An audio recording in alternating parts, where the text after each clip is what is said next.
For any gamers that enjoy strange Japanese visuals, the Cho Aniki series is about as bizarre as games get.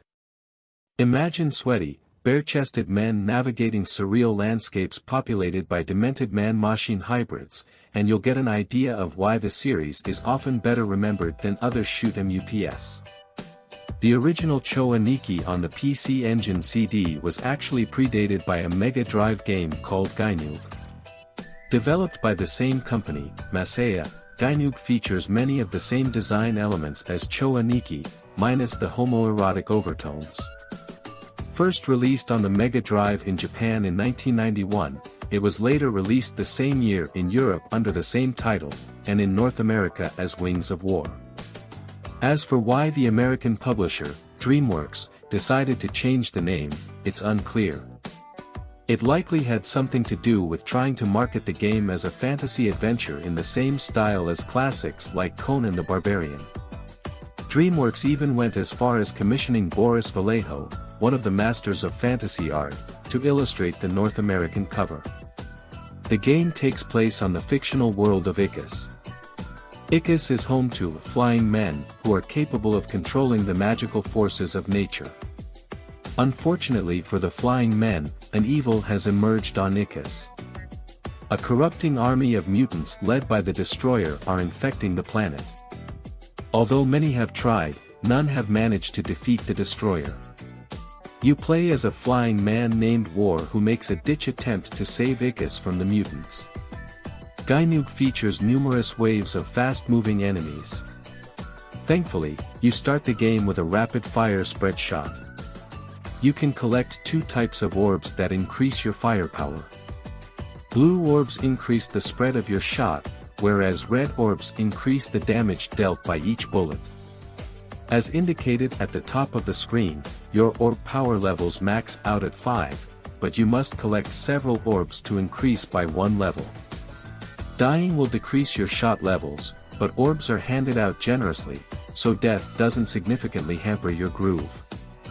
In addition to orb upgrades, you can change your shot pattern by collecting one of 3 gems, which come in 3 colors.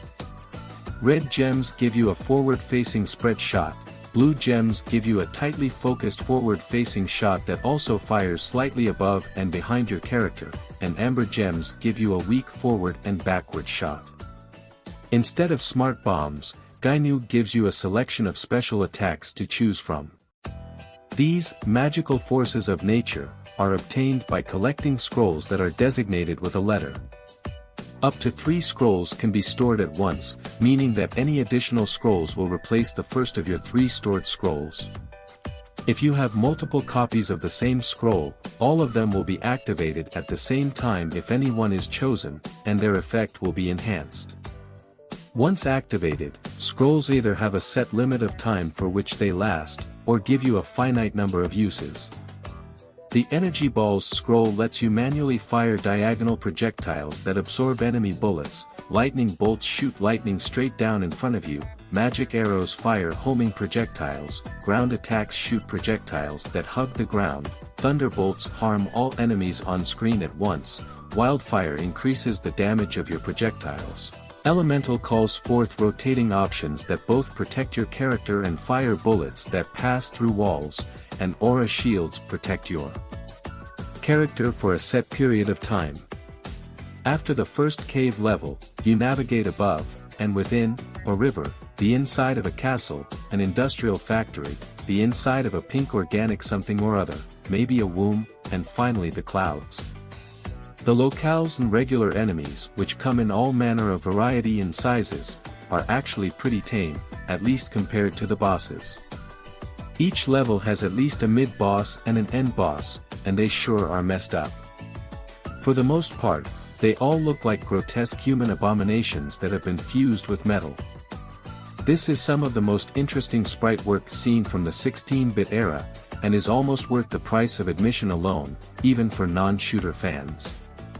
The designs can be credited to Satoshi Nakai, who later designed art assets for Cho Aniki, Resident Evil, Code Veronica, Coldcept, and others.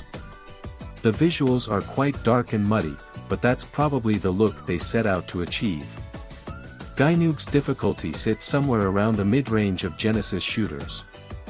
On the one hand, it's not nearly as difficult as games like Gears or Hellfire, but you definitely won't be clearing it on your first couple tries. In the American and European versions, the default difficulty is set to easy, with the alternative options of normal, hard, and hyper. The only difference between the Japanese and American version, other than the title change and the inclusion of Masaya's logo, is that the default difficulty is set to normal, and there's no easy mode at all. Gynoog's score seems to be a point of contention. Some people love it, others hate it. Regardless, it suits the dark themes of the game quite nicely. It was scored by Noriyuki Iwate, who was also responsible for Langrisser 2 and Glaylancer's soundtracks. The tempo is always upbeat, which provides a nice contrast to the bleak visuals.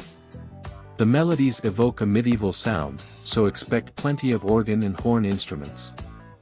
The third stage, which has you traversing a castle interior, has a piece of music that would feel right at home in a Castlevania game.